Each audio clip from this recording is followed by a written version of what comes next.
দর্শক খুব ক্লান্ত ভরা, আশা করি সবাই ভালো আছেন। আজকে পর্ব নিয়েছি শসা। আপনার শসা আমি এখন আছি এই সাজুলতুর। ভাই আসসালামু আলাইকুম। এই জ্ঞান দর্শক, এই আমি আছি এখন সাজুলপুর, পূর্ব সাজুলপুর না, এটা হলো পশ্চিম সাজুলপুর, গন্ডলের পাশে।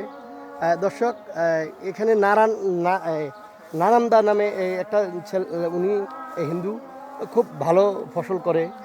এই উনি খুব অভিজ্ঞ কৃষক। আজকে দেখুন যে দর্শক, এই শসা দেখুন, শসা ক্ষেত, অনেক সুন্দর একটা শসা ক্ষেত। এই আগে আমি আবারও বলছি, আগে কাজ শিখবেন, শিখে তারপরে কৃষি ক্ষেত করতে আসবেন। কারণ আমি আবার বলছি, এই না বুঝে আসলে যে আপনি ফসলের পরে যখন ফসল উঠবে তখন আপনি পোষাইতে পারবেন না। হ্যাঁ, আমাদের এই যে আমার ভাই আবু বকর সাহেবে টমেটো প্রত্যেক বছরে 2 লক্ষ টাকা 1.5 লক্ষ টাকা টমেটো লস করে। হ্যাঁ, সে বুঝে না, সে কপি কাটার পরে টমেটো লাগায় না। টমেটো এক সাইডে লাগাইতে হবে, কপি এক সাইডে লাগাইতে হবে, দেন ওই দামটা পাওয়া যাবে, টমেটোর দামটাও পাওয়া যাবে আপনার 30 টাকা কেজি করে, আর কপিও বেচা যাবে 30 টাকা পিস করে। হ্যাঁ, কপি শেষ হওয়ার পরে যদি টমেটো লাগায় তখন বর্ষার সিজনে এসে পড়ে, টমেটোর লাস্ট সিজনে এসে পড়ে 5 টাকা কেজি, 8 টাকা কেজি কেউ কিনে না, 20 টাকা কেজিও কেউ কিনে না।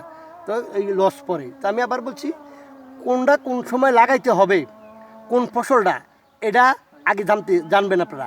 আমি আবার বলছি, কোনটা কোন ফসল লাগাবেন, হ্যাঁ, এটা আগে জানতে হবে। হ্যাঁ, জানার পরে তো এই ফসল লাগাইলে হবে না।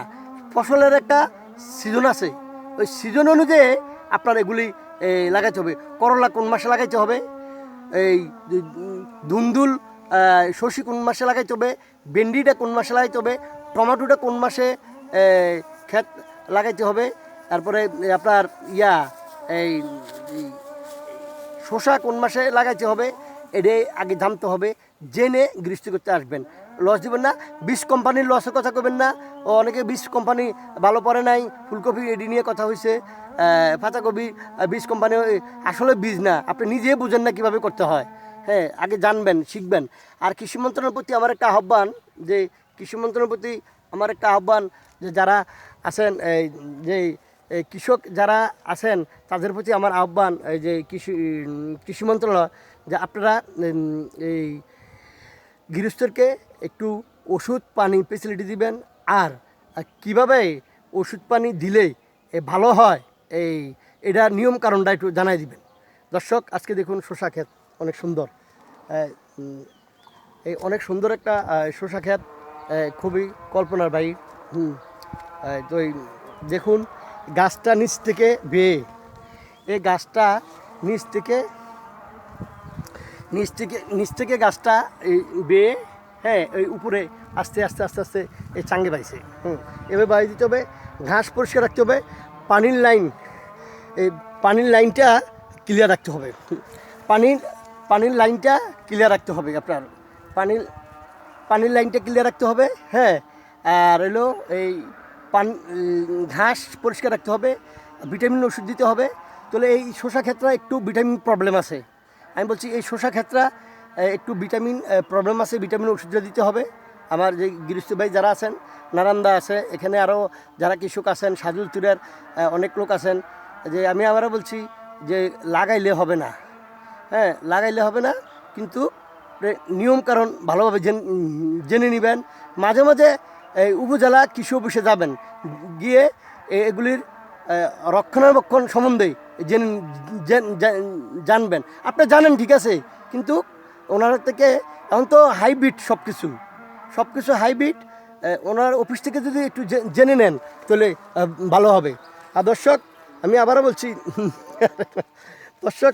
আবারও বলছি এই কৃষি এমন একটা সাবজেক্ট, হ্যাঁ, এখানে কইডা আর শসা লাগাইছে, এই আসলে কিন্তু মানুষ ভালো হয়ে আছে। আমি আবারও বলছি, মানুষ কিন্তু খুব ভালো আছে। হ্যাঁ, এই আপনারা বলছি, মানুষ একটু 5 ঘন্টা 6 ঘন্টা 2 ঘন্টা শাকসবজি লাগাইলে আপনার এই কিন্তু এই এই মোটামুটি এই 2 মাস 3 মাসের মাথা 20-30 হাজার 40 হাজার টাকা বিক্রি করা যায়, যেটা আপনি ইউরোপে যাইও পারবেন না। আমি আবারও বলছি। আর দর্শক সবাইকে এই জানাচ্ছি আবারও ওই আগামী কোনো পর্বে যে আমি আবারও বলছি, এই দেখুন এই গাছটা ভিটামিনের একটু অভাব। আমি আবারও বলছি, দেখুন এই পাতাটা দেখুন, এই যে লাল হয়ে গেছে, একটু ভিটামিন ওষুধটা একটু দিলে এই শসা গাছটা আরও একটু তরতাজা হবে, একটু ভালো হবে। আমি আবার বলছি সাবস্ক্রাইব করুন কালার প্লাস 60 টিভি, আর সবুজ বাংলা মাটিও মানুষ আমার এই প্রোগ্রামে পাশে থাকুন। সবুজ বাংলা মাটিও মানুষের পাশে থাকুন, আর নতুন নতুন কৃষি প্রোগ্রাম দেখুন। দেখুন কইডা আর এলো যে শসা। দর্শক দেখা হবে আগামী কোনো পর্বে। আসসালামু আলাইকুম।